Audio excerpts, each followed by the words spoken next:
तमिलनाडु की राजनीति में इस समय एक ही नाम सबसे ज्यादा चर्चा में है, मुख्यमंत्री थलापति विजय।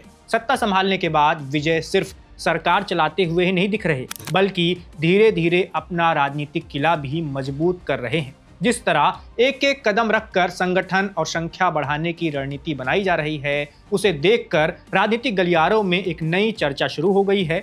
सवाल उठ रहा है कि क्या थलापति विजय अब अमित शाह वाली राजनीतिक शैली पर आगे बढ़ रहे हैं। तमिलनाडु में टीवी के सरकार बनने के बाद पहली बार ऐसा बड़ा घटनाक्रम सामने आया है जिसने विपक्ष की चिंता बढ़ा दी है।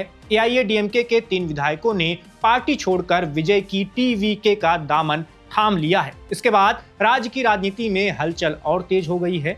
मरगम, कुमारसेन, सत्यभामा और जय कुमार ने विधानसभा स्पीकर को अपना इस्तीफा सौंपा है। इस्तीफा देने के बाद तीनों नेता मुख्यमंत्री विजय के करीबी माने जाने वाले मंत्री आधव अर्जुन से मिले और फिर टीवीके में शामिल हो गए। राजनीति में इसे सिर्फ पार्टी बदलना नहीं माना जा रहा, बल्कि इसे ताकत बढ़ाने की रणनीति के रूप में भी देखा जा रहा है। यही वजह है कि अब विजय के काम करने के तरीके की तुलना अमित शाह की राजनीतिक शैली से होने लगी है। भारतीय राजनीति में अमित शाह को लंबे समय से ऐसे नेता के तौर पर देखा जाता है जो संगठन मजबूत करने, संख्या बढ़ाने और राजनीतिक समीकरण अपने पक्ष में करने के लिए जाने जाते हैं। अब तमिलनाडु में विजय भी कुछ वैसी ही रणनीति पर चलते हुए दिखाई दे रहे हैं। विधानसभा चुनाव में विजय की पार्टी टीवीके ने 108 सीटें जीती थीं। मुख्यमंत्री बनने के बाद विजय ने त्रिची ईस्ट छोड़ी और संख्या 107 रह गई। लेकिन अब एआईएडीएमके के 3 विधायक आने के बाद पार्टी फिर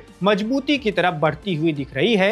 राजनीतिक जानकारों का मानना है कि विजय सिर्फ आज की राजनीति नहीं देख रहे, बल्कि आने वाले कई सालों की तैयारी भी कर रहे हैं। उनकी कोशिश ऐसी स्थिति बनाने की है जहां सरकार चलाने के लिए सहयोगी दलों पर निर्भरता कम हो जाए। यही वजह है कि सहयोगी दलों के बीच भी बेचैनी बढ़ने लगी है। अगर टीवीके लगातार मजबूत होती गई तो भविष्य में गठबंधन की राजनीति का असर भी कम हो सकता है। खबरों के मुताबिक पहले भी मंत्रिमंडल विस्तार के दौरान सहयोगी दलों की तरफ से दबाव बनाने की राजनीति देखने को मिली थी। वहीं एआईएडीएमके के लिए यह घटनाक्रम बड़ा झटका माना जा रहा है कि पलनीस्वामी की अगुवाई वाली पार्टी पहले ही कई चुनौतियों का सामना कर रही है। अब 3 विधायकों का पार्टी छोड़ना और भी मुश्किलें बढ़ा सकता है। 3 विधायकों के इस्तीफे के बाद अब 4 सीटों पर उपचुनाव होंगे। अगर विजय की पार्टी इन पर जीत दर्ज कर लेती है तो सरकार पहले से ज्यादा मजबूत हो जाएगी। इससे पहले एएमएमके के विधायक एस कामराज भी विजय के साथ आ चुके हैं। ऐसे में साफ दिख रहा है कि टीवीके सिर्फ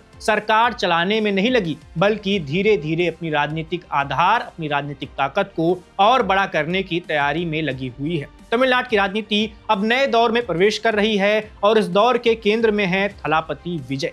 सवाल अब यही है कि क्या विजय की रणनीति उन्हें तमिलनाडु की राजनीति का सबसे मजबूत चेहरा बना देगी, क्योंकि राजनीति में सिर्फ चुनाव जीतना बड़ी बात नहीं होती। असली ताकत होती है अपनी पकड़ लगातार मजबूत करते रहना, और जिसमें विजय अभी लगे हुए हैं। इस वीडियो में बस इतना ही। देश दुनिया की और तमाम खबरों को जानने देखने के लिए आप देखते रहिए, बने रहिए वन इंडिया के साथ।